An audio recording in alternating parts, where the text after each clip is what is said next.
उन्होंने किया हुआ पराक्रम न केवल पूर्वोत्तर दक्षिण एशिया के पूरे हिस्सों को धर्मांध आक्रांताओं से, धर्मांध आक्रमणखोरों से बचाने का काम किया। तो हेमंत जी लसीत बोरफुकन के लिए आसाम के मुख्यमंत्री के नाते एक कार्यक्रम आयोजित किए हैं। मैं हेमंत जी को बताना चाहता हूं, लसीत बोरफुकन के उस पराक्रम का उपकार पूरे देश पर है, पूरी सभ्यता पर है, पूरी संस्कृति पर है। और इसलिए मैं हेमंत जी को बहुत बहुत बधाई देना चाहता हूं, साधुवाद देना चाहता हूं कि पूर्वोत्तर की सीमाओं के बाहर इस महान योद्धा को, भारत माता के महान सपूत को, उसकी वीरता को, उसके बलिदान को, उसके गुणों को आपने पहुंचाने का काम किया है। और मित्रों, जब देश बनते हैं तब उसमें महत्वपूर्ण तत्व होता है देश के इतिहास का अध्ययन। जिस देश की जनता को अपने इतिहास से गौरव लेने का बोध न हो, वो अपने सुनहरे भविष्य को कभी नहीं बना सकता। अगर देश के सुवर्णमयी भविष्य को बनाना है तो देश के इतिहास से गौरव, देश के इतिहास से बोध लेना बहुत जरूरी है। और इसलिए हेमंत जी ने जो प्रयास किया है वो केवल लसीत बोरफुकन ही नहीं, 1206 में महाराज पृथु और बख्तियार खिलजी की लड़ाई से लेकर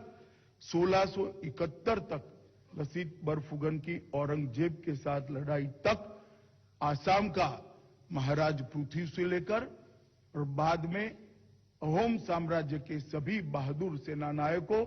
और राजाओं और सैनिकों की वीरता भरी कहानी का एक इतिहास आज समग्र देश के इतिहास के विद्यार्थियों के सामने आ रहा है। इसलिए मैं बहुत बहुत मन से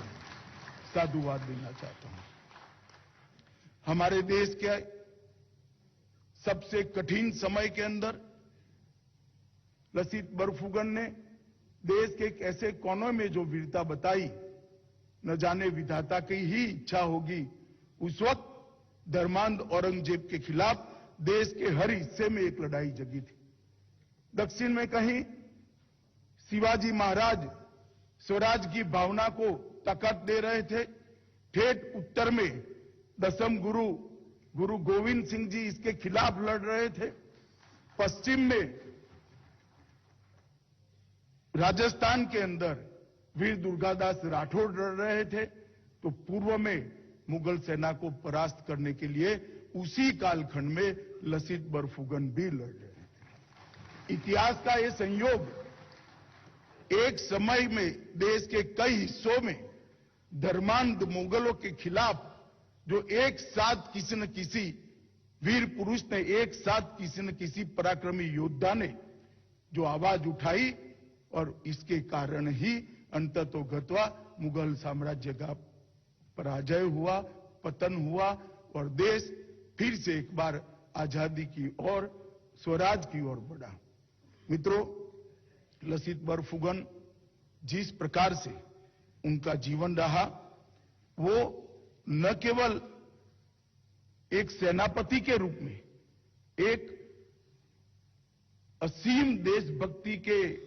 मालिक, ऐसे देशभक्त के रूप में सराय घाट की लड़ाई को आज भी याद किया जाता है और आज भी याद किया जाना चाहिए। मित्रों, लगभग आपको बहुत कम लोगों को मालूम होगा, आज हेमंत जी ने ढेर सारी इनकी स्मृति को संजोने के लिए, उनकी स्मृति को चिरकाल तक आगे बढ़ाने के लिए ढेर सारे इनिशिएटिव किए हैं। मगर 1999 में एनडीए में जो बेस्ट कैडेट होता है, उसका गोल्ड मेडल जो दिया जाता है, उसका नाम लसीत बोरफुकन गोल्ड मेडल है।